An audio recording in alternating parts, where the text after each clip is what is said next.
जब दुशासन उसका चीर हरण कर रहा था तो वो एक चाटा मार देता, लपड़ मार देता, घूसा मार देता, लात मार देता, बाल पकड़ के साले को छोड़ देता जमीन में। और ये नहीं किया उसने, वो खड़ा हो गई यूं और हाथ में लगा दी टेक्सटाइल की फैक्ट्री और हाथ में से धोती निकल ली। जब आप माइथोलॉजी के टेक्स्ट को लिटरल लेते हैं तो ऐसी ही बेवकूफ़ी भरी बातें करते हैं। माइथोलॉजी में मेटाफर्स का इस्तेमाल होता है किसी गहरी बात को समझाने के लिए।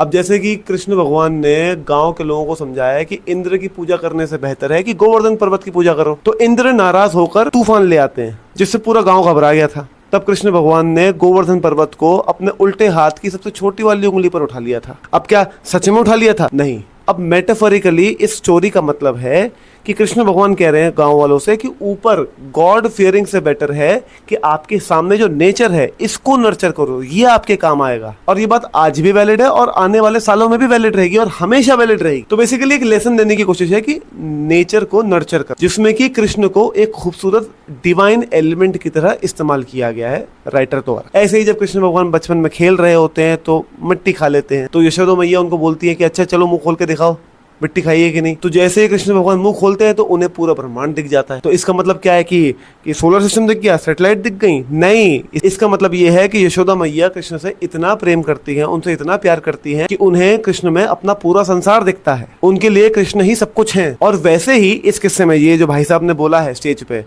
इसमें द्रौपदी के साथ कृष्ण का होना भी एक मेटाफर है। जब द्रौपदी का चीरहरण हो रहा है तो पहले तो वो फिजिकल कोशिश करती हैं दुशासन से खुद को छुड़ाने की, पर चूंकि दुशासन जो है वो उनसे फिजिकली स्ट्रांग है इसलिए वो छुड़ा नहीं पाती। फिर वो बाकियों की तरफ देखती हैं जो बड़े बूढ़े खड़े हुए हैं वहाँ पर, धृतराष्ट्र, भीष्म पितामह, द्रोणाचार्य, ये भी गर्दन झुकाए खड़े हुए हैं।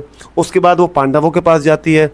पांडव जो कि उनको जुए में हार गए थे तो अब टेक्निकली उनका कोई राइट नहीं बनता द्रौपदी पर, तो वो भी सोसाइटल रूल्स की वजह से द्रौपदी की कोई मदद नहीं कर पा रहे हैं। तो सारे उपाय करने के बाद जब द्रौपदी खुद को सरेंडर कर देती हैं टू द डिवाइन, तब एक डिवाइन एलिमेंट की तरह कृष्ण को मेटाफर की तरह इस्तेमाल किया गया है उसमें।